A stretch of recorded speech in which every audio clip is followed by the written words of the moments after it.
മാന്യപ്രേക്ഷകർക്ക് നമസ്കാരം.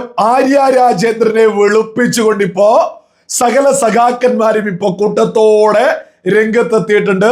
കഴിഞ്ഞ തദ്ദേശ തിരഞ്ഞെടുപ്പില് അതേപോലെ തന്നെ നിയമസഭാ തിരഞ്ഞെടുപ്പില് സഖാക്കന്മാര് തന്നെ എടുത്ത് ആറ്റിലെറിഞ്ഞ ആര്യ രാജേന്ദ്രനെ പൊക്കിപ്പിടിച്ചിപ്പോ വലിയ പ്രചരണമാണ് കേരളത്തിൽ നടക്കുന്നത്.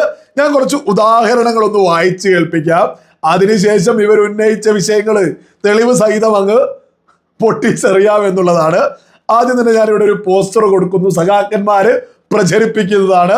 ആര്യ രാജേന്ദ്രൻ തിരുവനന്തപുരം മേയറായി എത്ര മികച്ചത് ആയിരുന്നെന്ന് ഇപ്പോൾ മനസ്സിലായില്ലേ എന്ന് പറഞ്ഞ് അവരുടെ ഫോട്ടോ വെച്ച് വലിയ രീതിയിൽ പ്രചരിപ്പിക്കുന്നു. മറ്റൊരു പോസ്റ്ററാണ് പാനൂർക്കാരൻ സഖാവ് എന്ന് പറഞ്ഞൊരു പോസ്റ്റാണ്. പഴമക്കാർ പറയും കണ്ണുള്ളപ്പോൾ കണ്ണിന്റെ വില അറിയില്ലെന്ന്. ചിലതൊക്കെ ചിലർ അനുഭവം കൊണ്ട് പഠിക്കട്ടെ. മാറാത്തത് മാറിയപ്പോൾ നാറ്റം സഹിക്കാൻ വയ്യ. അടുത്തതാണ് ഷമീർ പി എന്ന് പറഞ്ഞ് ഇത് വലിയ രീതിയിൽ പ്രചരിപ്പിക്കുന്ന ഒരു പോസ്റ്ററാണ്. കുട്ടിയെയും കൊണ്ട് ഇരിക്കുന്ന ഒരു പോസ്റ്റർ, ഒരു ഫോട്ടോ. എന്നിട്ട് ഇത്തരത്തിലാണ് എഴുതി പിടിപ്പിച്ചിട്ടുള്ളത്: പാർട്ടിയും അവളും കൈക്കുമ്പിളിൽ കാത്ത ഒരു നഗരം ഇന്ന് കൈവിട്ടു പോകുന്നത് ജനം തിരിച്ചറിയുന്നു. ആദ്യം തലസ്ഥാന നഗരം മാലിന്യ കൂമ്പാരമായി മാറി, പിന്നീട് നഗരത്തിലെ വഴിവിളക്കുകൾ ഓരോന്നായി അണഞ്ഞു. ഇപ്പോൾ ഇതാ കുടിവെള്ളം വരെ മുട്ടേറിക്കുന്നു. നന്ദിയുണ്ട് BJP, ജനങ്ങൾക്ക് സഖാവ് ആര്യയെ പഠിക്കാൻ ഒരവസരം കൊടുത്തതിന്. അടുത്തതാണ്, ഇതിനും ഒരുപാടുണ്ട്, ഒന്ന് രണ്ട് ഉദാഹരണങ്ങൾ കൂടി ഞാനൊന്ന് മുന്നോട്ട് വെക്കാം. റമീഷ് എന്ന് പറയുന്ന ഒരു വ്യക്തിയുടെ പോസ്റ്റാണ്. അന്ന് പാർട്ടിയും അവളും കൈക്കുമ്പിളിൽ കാത്ത ഒരു നഗരം ഇന്ന് കൈവിട്ടു പോകുന്നത് ജനം തിരിച്ചറിയുന്നു. അത്തരത്തിൽ ഈ നിരവധി പോസ്റ്റുകൾ ഇപ്പോ ആര്യ രാജേന്ദ്രനെയും പൊക്കിപ്പിടിച്ച് സഖാക്കന്മാരിങ്ങനെ നിരന്ന് നിൽക്കുന്നുണ്ട്. ആദ്യം തന്നെ പറയാനുള്ളത്, ഇതൊക്കെ തന്നെ നിങ്ങൾ ആദ്യം CPM നേതാക്കന്മാരെ, ഇവരുടെ ഭർത്താവിനെ ഉൾപ്പെടെ ഒന്ന് പറഞ്ഞു മനസ്സിലാക്കണം. അതാണ് ആദ്യം തന്നെ ഈ വിഷയത്തിൽ മുന്നോട്ട് വെക്കാനുള്ളത്. കാരണം മറ്റൊന്നല്ല, ഈ കഴിഞ്ഞ നിയമസഭാ തിരഞ്ഞെടുപ്പ് പ്രചരണവുമായി ബന്ധപ്പെട്ട് ഒരു പൊതുയോഗത്തിൽ ഒരു മൂലയിൽ മാറി ഒരു പാർട്ടിക്കാരി എന്ന പരിഗണന പോലും കൊടുക്കാതെ മാറ്റി നിർത്തിയത് CPMകാരല്ലേ, LDFകാരല്ലേ? ഒരു മൂലയിലേക്ക് ആര്യ രാജേന്ദ്രനെ ഒതുക്കിയത് കണ്ടിട്ട് യഥാർത്ഥത്തിൽ പാർട്ടിക്കാരല്ലാത്ത ആളുകളോ ഇത്രയും വേണ്ടിയിരുന്നോ എന്ന് ആളുകൾ തന്നെ ചിന്തിച്ചിട്ടുണ്ടായിരുന്നു. പാർട്ടിക്കാര്, അതായത് ശിവൻകുട്ടിയുടെ പൊതുയോഗത്തിൽ നിന്നൊക്കെ മാറ്റി നിർത്തിയിട്ട് ഒരാള് പോലും മൈൻഡ് വെക്കാതെ ഏറ്റവും ഒടുവില് തിരിഞ്ഞു നടന്നു പോകുന്ന വീഡിയോ ഒക്കെ വലിയ വൈറലാ. എന്തുകൊണ്ടാ? ഇനി പൊതുയോഗത്തിൽ തിരുവനന്തപുരത്ത് മാത്ര, ബാലുശ്ശേരിയിൽ ഇവരുടെ ഭർത്താവ് മത്സരിക്കുന്ന സ്ഥലത്ത് എത്ര പൊതുയോഗങ്ങളിൽ ഇവരെ പ്രസംഗിപ്പിച്ചോ, എത്ര പൊതുയോഗങ്ങളിലേക്ക് ഇവരെ വിളിപ്പിച്ചോ. ഇവര് തലസ്ഥാന നഗരിയുടെ മേയർ സ്ഥാനത്ത് ഇരുന്ന ഒരു നേതാവല്ലേ? എന്തുകൊണ്ട് ഇടതുപക്ഷം CPM ഇവരെ വേദിയിലേക്ക് വിളിക്കാത്തത്? എന്തുകൊണ്ടാ? ഈ പറയുന്ന തിരുവനന്തപുരം കോർപ്പറേഷൻ ഭരിച്ചു മുടിച്ചു എന്നുള്ളത് CPM LDF പോലും വിലയിരുത്തി. ഈ കഴിഞ്ഞ തദ്ദേശ തിരഞ്ഞെടുപ്പിൽ സീറ്റ് കൊടുത്തില്ല. അന്ന് സംസ്ഥാന സെക്രട്ടറി പറഞ്ഞു വരുന്ന നിയമസഭാ തിരഞ്ഞെടുപ്പിലാണ് പരിഗണിക്കുക എന്ന്. എന്നിട്ട് നിയമസഭാ തിരഞ്ഞെടുപ്പായ സമയത്ത് ഒരു പൊതുയോഗത്തില് വേദിയിലേക്ക് ഇരുത്തി ഒരു പ്രസംഗം നടത്തിയോ? ഈ സഖാക്കന്മാരോടൊക്കെ തന്നെ ഇവരെ ഇപ്പൊ പൊക്കിപ്പിടിച്ച് നടക്കുന്ന സകല സഖാക്കന്മാരോടും എടുത്തു പറയാനുള്ളത്, നിങ്ങൾ ഇത് CPM ലീഡേഴ്സിനൊന്ന് പറഞ്ഞു മനസ്സിലാക്കുക. ഒരിക്കലും അവരിത് മനസ്സിലാക്കൂല.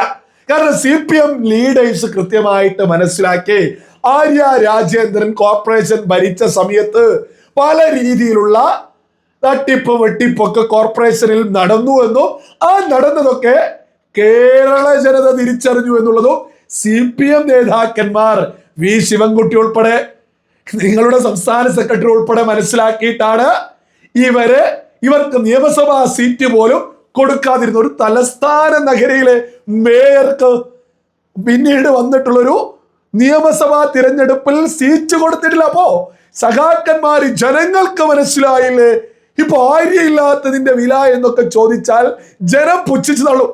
ആദ്യം നിങ്ങളുടെ നേതാക്കന്മാരെ ഇതൊക്കെ ഒന്ന് പറഞ്ഞ് മനസ്സിലാക്കി അവരെ ഒന്ന് പഠിപ്പിക്കാം. അവരൊരിക്കലും ഇതൊന്നും കേൾക്കില്ല എന്നുള്ളതാണ് മറ്റൊരു യാഥാർത്ഥ്യം. പിന്നെ ഇവര് പറയുന്നു വെള്ളം കൂടി മുട്ടിയെന്നൊക്കെ. ഇതുമായി ബന്ധപ്പെട്ട് മേയർ വി രാജേഷ് ഒരു ചെറിയൊരു ഭാഗം പറഞ്ഞു, ഞാൻ ഇവിടെ നിന്ന് കൊടുക്കാം. അദ്ദേഹം പറയുന്നത് നിങ്ങളൊന്ന് കേട്ടു. ചോദ്യം ചോദിക്കട്ടെ, നമ്മൾ ഈ കുടിവെള്ളത്തിന് ബില്ലടയ്ക്കുന്ന എവിടെയാണ്? കോർപ്പറേഷനാണ്. കുടിവെള്ളത്തിന് ചോദിക്കരുതെന്ന് പറയുന്നില്ല. കുടിവെള്ളത്തിന് ബില്ലടയ്ക്കുന്ന വാട്ടർ അതോറിറ്റിയിലൊക്കെ. അപ്പൊ വാട്ടർ അതോറിറ്റി അല്ലേ അതിന്റെ അതോറിറ്റി, അതിനല്ലേ ഒരു മന്ത്രാലയം ഉള്ളത്. വാട്ടർ അതോറിറ്റി എന്തുകൊണ്ട് അഡ്രസ് ചെയ്യുന്നില്ല? ഞങ്ങൾ കോർപ്പറേഷൻ ചെയ്യുന്നത് എന്താണ്? ഒരു തദ്ദേശ സ്വയംഭരണ സ്ഥാപനം, ജനങ്ങളുമായി ഏറ്റവും അടുത്തിരുന്ന സ്ഥാപനം എന്നുള്ളവർക്ക് ജനങ്ങളുടെ ജീവിതത്തിലെ എല്ലാ ബുദ്ധിമുട്ടിലും ഞങ്ങൾ അങ്ങോട്ട് പോയിട്ട് ഇടപെടേണ്ട പ്രസ്ഥാനമെന്നാണ് വിശ്വസിക്കുന്നത്. അതിന്റെ അടിസ്ഥാനത്തിൽ കോർപ്പറേഷന്റെ ഓൺ ഫണ്ട് ഉപയോഗിച്ച് കോർപ്പറേഷൻ തന്നെ ടാങ്കറുകൾ എടുത്ത് കോർപ്പറേഷനിലെ 100 കൗൺസിലർമാരും രാത്രി 2 മണിക്കും 3 മണിക്കും 4 മണിക്കുമാണ് വനിത ഉൾപ്പെടെയുള്ളവർ വീട്ടിൽ കയറുന്നത് വെള്ളം കൊണ്ട് കൊടുത്തിട്ട്. 100 കൗൺസിലർമാർ അവരവരുടെ വാർഡിൽ, 101 കൗൺസിലർമാരും അവരവരുടെ വാർഡുകളിൽ കഠിനാധ്വാനം നടത്തിയാണ് വെള്ളം എത്തിച്ചുകൊണ്ടിരിക്കുന്നത്. അപ്പോ വെള്ളം കൊടുക്കേണ്ട വാട്ടർ അതോറിറ്റിയുടെ ഉത്തരവാദിത്തം. പക്ഷേ ഞങ്ങളെ കൊണ്ട് ചെയ്യാൻ പറ്റുന്നതല്ല. പരമാവധി ഞങ്ങൾ അങ്ങോട്ട്. നിങ്ങൾ കേട്ടില്ലേ, തിരുവനന്തപുരം കോർപ്പറേഷന് വെള്ളവുമായി ബന്ധപ്പെട്ട്, കുടിവെള്ളവുമായി ബന്ധപ്പെട്ട് അതായത് കോർപ്പറേഷന്റെ ഫണ്ട് എടുത്ത് പരമാവധി സഹായങ്ങൾ ചെയ്യുന്നുണ്ട്. നമ്മുടെ കേരളത്തിൽ ഒരു ജലവകുപ്പ് മന്ത്രിയുണ്ട്, റോഷി അഗസ്റ്റിൻ. LDFന്റെ നേതൃത്വത്തിലുള്ള ഒരു മന്ത്രിയുണ്ട്. വാട്ടർ അതോറിറ്റി ബില്ലടിക്കുന്നത് സർക്കാരിലേക്കാണ്, കേരള സർക്കാരിലേക്കാണ്. നമ്മൾ കണ്ടതല്ലേ ആറ്റുകാൽ പൊങ്കാല സമയത്ത് പല സമയത്ത് വെള്ളം മുടക്കിയത്, കുടിവെള്ളം പോലും ഇടത് സർക്കാർ മുടക്കിയത് കേരള ജനത ഒന്നടങ്കം ചർച്ച ചെയ്തല്ലേ. ആ സമയത്ത് തന്നെ നമ്മളൊക്കെ ഒരുപാട് തെളിവുകൾ നിരത്തിയിട്ട് വ്യക്തമായിട്ട് അന്നത്തേക്ക് വീഡിയോയിൽ നമ്മൾ തെളിവ് സഹിതം മുന്നോട്ട് വെച്ചിട്ടുണ്ട്. ഈ വാട്ടർ അതോറിറ്റി അതുമായി ബന്ധപ്പെട്ട ഉദ്യോഗസ്ഥരാണ് വെള്ളം കൃത്യമായിട്ട് എത്തിക്കേണ്ടത്. എന്നിട്ടും ആ സമയത്ത് വാട്ടർ ടാങ്കറുകളായിട്ടുള്ള നിരവധി വാഹനങ്ങൾ എന്നൊക്കെ ആറ്റുകാൽ പൊങ്കാലക്കൊക്കെ വേണ്ടിയിട്ട് കോർപ്പറേഷൻ നേരിട്ടെടുത്തതും അതിന്റെ ഉദ്ഘാടനങ്ങളൊക്കെ തന്നെ നമ്മൾ ഒരുപാട് ചർച്ച ചെയ്ത സഖാക്കന്മാരോട് പറഞ്ഞു മനസ്സിലാക്കുന്നതിൽ നല്ലത് വേറെന്തെങ്കിലും ചെയ്യാണ് എന്നുള്ളതാണ് വലിയ യാഥാർത്ഥ്യം. ഈ വാട്ടർ അതോറിറ്റിയുടെ ഉദ്യോഗസ്ഥന്മാരിപ്പം മനഃപൂർവ്വം ഈ BJP കോർപ്പറേഷൻ ഭരിക്കുന്നത് കൊണ്ട് വെള്ളം കിട്ടുന്നില്ല എന്ന് പറയിപ്പിക്കാൻ പരമാവധി അത് മുടക്കുന്നുണ്ട്. വെള്ളവുമായി ബന്ധപ്പെട്ട് പരമാവധി കുത്തിത്തിരിപ്പ് വാട്ടർ അതോറിറ്റിയിലെ ഉദ്യോഗസ്ഥന്മാർ ചെയ്യുന്നു എന്നുള്ളത് വളരെ വലിയൊരു യാഥാർത്ഥ്യ. ഇതൊക്കെ ചെയ്യുന്നതിലൂടെ തിരുവനന്തപുരം ജനത കൃത്യമായിട്ട് മനസ്സിലാക്കുക, കോർപ്പറേഷൻ മാത്രം പോരാ, കേരളം ഭരിക്കാൻ BJP ആണ് ഏറ്റവും നല്ലത്. വെള്ളം കുടിയിൽ പോലും ഈ പറയുന്ന ഇടത് സർക്കാർ കടക്കൽ കത്തിവെക്കുന്നുണ്ടെങ്കിൽ, വെള്ളം കൂടി പോലും രാഷ്ട്രീയത്തിന് വേണ്ടിയിട്ട് ഇടത് സർക്കാർ ഉപയോഗിക്കുന്നുണ്ടെങ്കിൽ അതിന്റെ മറുപടി ആറ്റുകാൽ പൊങ്കാലക്കൊക്കെ വെള്ളം കൂടി മുട്ടിച്ചതിനൊക്കെ BJPയെ തിരുവനന്തപുരത്ത് എത്ര സീറ്റില് തിരുവനന്തപുരം ജനത വിജയിപ്പിച്ചിട്ടുണ്ട് എന്നുള്ളതൊക്കെ നമുക്ക് ഏതായാലും കാത്തിരിക്കാം. ഏതായാലും വെളുപ്പിക്കാൻ ഇറങ്ങിയിട്ടുള്ള പിന്നെ മാലിന്യമൊക്കെ ആയി ബന്ധപ്പെട്ട് എന്തൊക്കെയോ വിളിച്ചു വരുന്നുണ്ട്. എന്നാൽ ലേറ്റസ്റ്റ് ആയിട്ടും മേയർ ഒരു പോസ്റ്റ് ചെയ്തിട്ടുണ്ട്, ഞാനതൊന്ന് വായിച്ചു കേൾപ്പിക്കാം. ഇന്നലെ രാത്രിയിൽ തമ്പാനൂരിൽ ആരംഭിച്ച മഴക്കാല പൂർവ്വ ശുചീകരണ പ്രവർത്തനങ്ങൾ ഈ രാത്രിയിലും തുടരുന്നു. നാളെയും പകലും രാത്രിയിലും ഇത് തുടരും. ഉദ്ദേശം 3 ദിവസം കൊണ്ട് ഈ ഭാഗത്തെ പ്രവർത്തനങ്ങൾ അവസാനിപ്പിക്കുവാൻ കഴിയും. ശേഷം പഴവങ്ങാടി, ചാല തുടങ്ങിയ സ്ഥലങ്ങളിലേക്ക്, അങ്ങനെ അതായത് മാലിന്യമൊക്കെയായി ബന്ധപ്പെട്ട്, മഴ വരുന്നതൊക്കെയായി ബന്ധപ്പെട്ട് വലിയ രീതിയിൽ പ്രവർത്തനങ്ങൾ മേയറുടെ നേതൃത്വത്തിൽ അവിടെ നടക്കുന്നുണ്ട്. ഇനി അതൊക്കെ അവിടെ നിൽക്കട്ടെ. ലളിതമായിട്ട് കേരളത്തിലെ ഒരു സാധാരണക്കാരന്റെ ചോദ്യം, അവിടെയുള്ള ഈ പറയുന്ന ഈ ശിവൻകുട്ടി, അതേപോലെ തന്നെ ഈ പ്രശാന്ത്, ഇവരൊക്കെ തന്നെ അവിടെ പല സമയങ്ങളിൽ മേയറായിട്ടുള്ള ആളുകളല്ലേ. മാത്രമല്ല ഇവരൊക്കെ തന്നെ സർക്കാർ ഭരിക്കുന്ന പാർട്ടിയുടെ പ്രധാനപ്പെട്ട മന്ത്രിമാരല്ലേ, വി ശിവൻകുട്ടി ഉൾപ്പെടെ.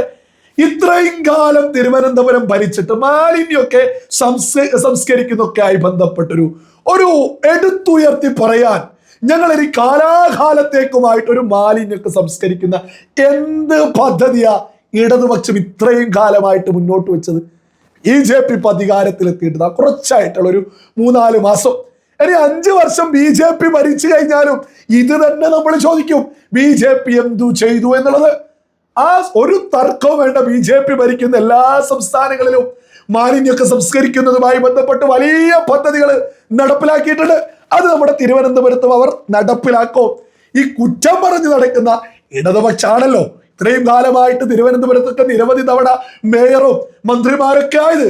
അവരെന്തു ചെയ്തു? മാലിന്യമൊക്കെ സംസ്കരിക്കുന്നതുമായി ബന്ധപ്പെട്ട് ഒരു ഉണ്ടയും ചെയ്തില്ല. അപ്പൊ ഈ കുറ്റം പറയുന്ന ആളുകളെയൊക്കെ ജനം പുച്ഛിച്ചങ്ങ് തള്ളും.